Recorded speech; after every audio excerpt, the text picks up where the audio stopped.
Hello friends and welcome back to Everything Tumbler Tutorials.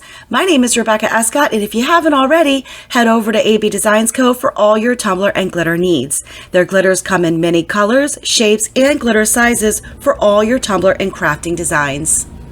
Hey friends and welcome back. So today I'm going to be working with a 30-ounce straight from AB Designs and this fun pumpkin pattern also from AB Designs. You'll notice that I've already got my pattern cut the size that I wanted, which was about 5 inches, because this is going to be a fun split tumbler. The first thing we're going to do is go ahead and place the vinyl onto the tumbler.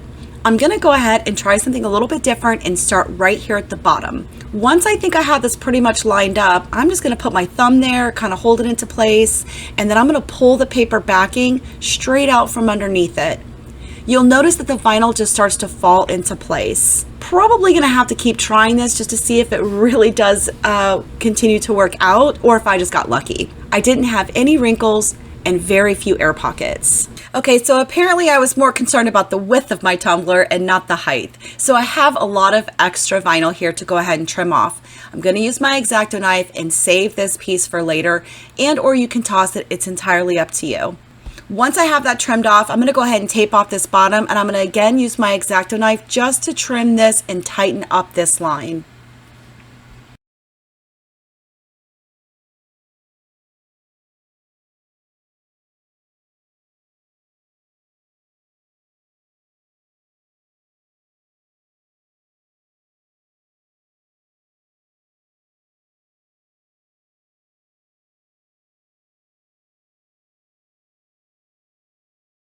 That's complete. I went ahead and taped off everything to protect it so that I could do an ombre spray paint.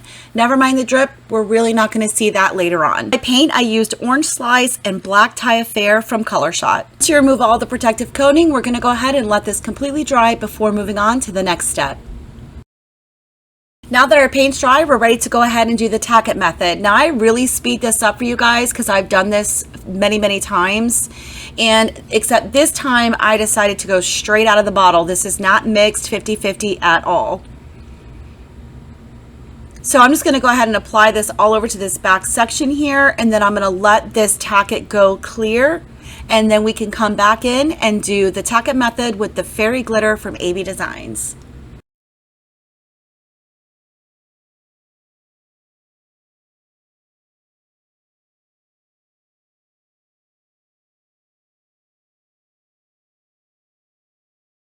Now that we're clear, we're ready to go ahead and apply our glitter.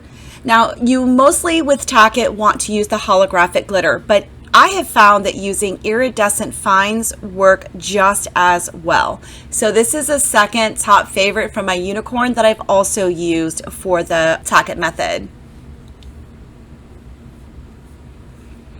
Just as a reminder, once you have poured all your glitter over your tumbler, you want to put that remaining bits back into your container, because what we rub off of here, we're not going to save and put back into the container.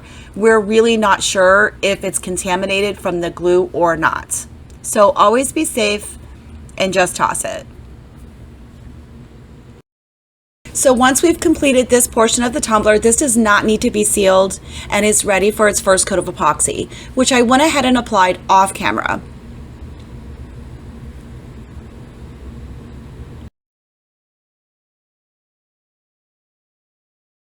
Once our initial coat is fully cured, we're going to go ahead and clean up this rim. I'm just going to use the X-Acto knife just to remove some of this paint from around the rim, and then I'm going to go ahead and sand it down using an 80 grit sand block.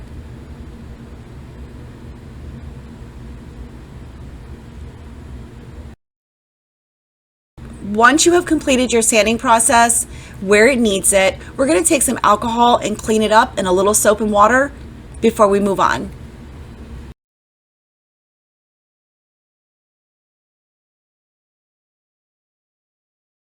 So I also went ahead and taped off the entire tumbler, got everything nice and protected so that I could paint the bottom, again using the Black Tie Affair from Color Shot. We're going to let this dry, which doesn't take but about 30-45 minutes to fully dry, and we can move on to the decal. So for the decal, I want to show you, I found this haunted house in Cricut Design Space.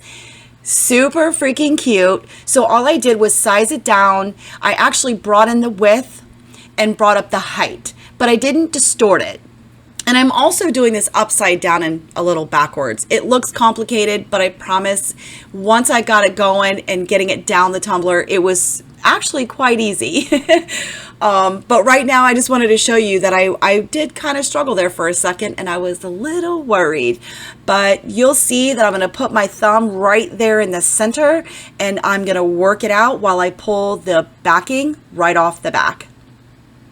Once you're pretty sure you got everything laid out and you don't have massive air pockets or wrinkles, then we're going to go ahead and use the velvet side of our squeegee to really secure this to the tumbler. You'll notice a couple of sections were cut out because they didn't fit. Like I thought I had the sizing perfect, but I just cut those out and decided to place them separately because I did need to resize and recut. Not a big deal. Once you pull the contact sheet back, you might notice, like I did, a couple of air pockets. That's okay. Go ahead and take your weeding pen and pop those out, rub them out really, really well before you apply your first coat of epoxy. So for all of my vinyl decaling today, I did use Teckwrap craft vinyl, which has got this glittery effect to it. I absolutely love this vinyl. It was super perfect for this. And once I made sure that I had gotten all my air pockets popped and out of the way, I added the rest of my decals and my nail tape, and I was super happy with the outcome. This tumbler did not need to be sealed and was ready for another coat of epoxy. I'm using Fast Set from Counterculture DIY for this coat of epoxy. As always, be sure to use your heat torch to pop any bubbles that you may or may not be able to see. And that's it for this tutorial. I really hope that you guys enjoyed it. And if so, please hit that like button and don't forget to subscribe to my channel for more tutorials coming soon. Also, make sure you click that bell to get notifications for every time I launch a new video. And until next time, again, thanks so much for watching.